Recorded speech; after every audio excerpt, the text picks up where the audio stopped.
ito nga po, kagabi, bigo ang Gilas Pilipinas. Lakas ng depensa po laban kay Brownlee kasi tindi. Opo, ito yung kanilang unang laro sa ikalawang window ng FIBA World Cup Asian Qualifiers. Talo ang Pinas sa New Zealand Tall Blacks 69-66. Meron po sanang chance ang tumambla ang Gilas sa laro. Sa huling mga bahagi po ng laban pero sumablay ang tres ni Dwight Ramos.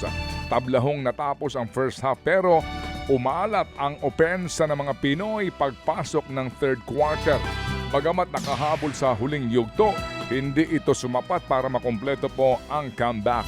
Ang top scorer po ay si Dwight Ramos na meron pong 16 points.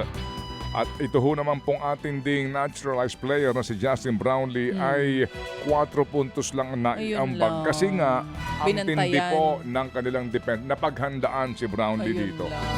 We have to give it to them, no? Talagang pinag-aralan po yung laro. Yung galaw. Oo, at pag ho na-control si Brownlee, kumbaga, ika nila, makokontrol po yung yung produksyon natin sa puntos. Anyway, ito ho ang unang talo ng Gilas sa 3 laro sa qualifiers. At ang ating po makakalaban naman yung madali lang ito, Australian. Oh, naku, parang mga kangaroo lang naman ang binti niyan. Parang mga kangaroo ang binti. Ito yung nakasuntukan. Yes. Doon sa isa pong laban natin. Oo. Australian Boomers, March 1 po, araw ng linggo. Kayang-kaya. Kayang-kaya ito. Hello. Hello, Kangaroos versus the Carabaos. Sino mananalo? Kayang-kaya to. Naman. Good luck, Gila. Samantala, buhay pa nga ang tsansa ng Capital One Solar Spikers na makapasok po sa top 4 ng PBL All-Filipino Conference.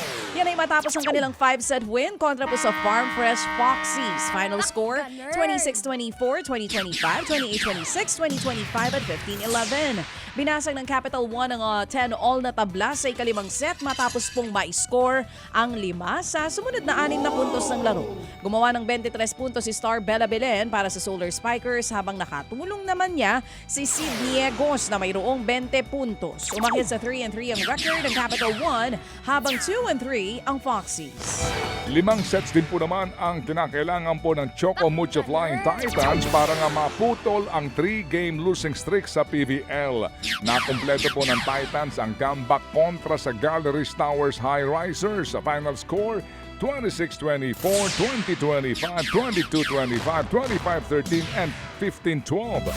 Labang po ng 3 ang Galleries sa huling set bago ho nagsunod-sunod ang atake ng Choco Mucho at tuluyan pong naagaw ang panalo. Gumawa ng tig 18 puntos ang 2 Star Spikers na sina Aya Laure at Cici Rondina. Kapwa meron ng 2 wins and 3 losses ang 2 koponan. Naghahanda naman po ang Pilipinas para sa kauna-unahang Asian Sepak Takraw Federation Under-19 Championship sa Nobyembre. Higit 6 na raang atleta edad 15 hanggang 17 anyos ang lalahok sa nasabing patimpalak. Galing po yan sa hindi bababa sa 10 bansa sa Asia.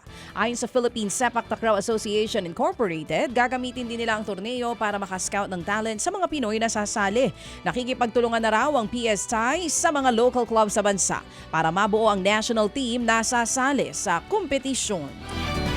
Samantala po naman ipinakilala daw po bilang bagong head coach ng Titan Ultra Giant Risers.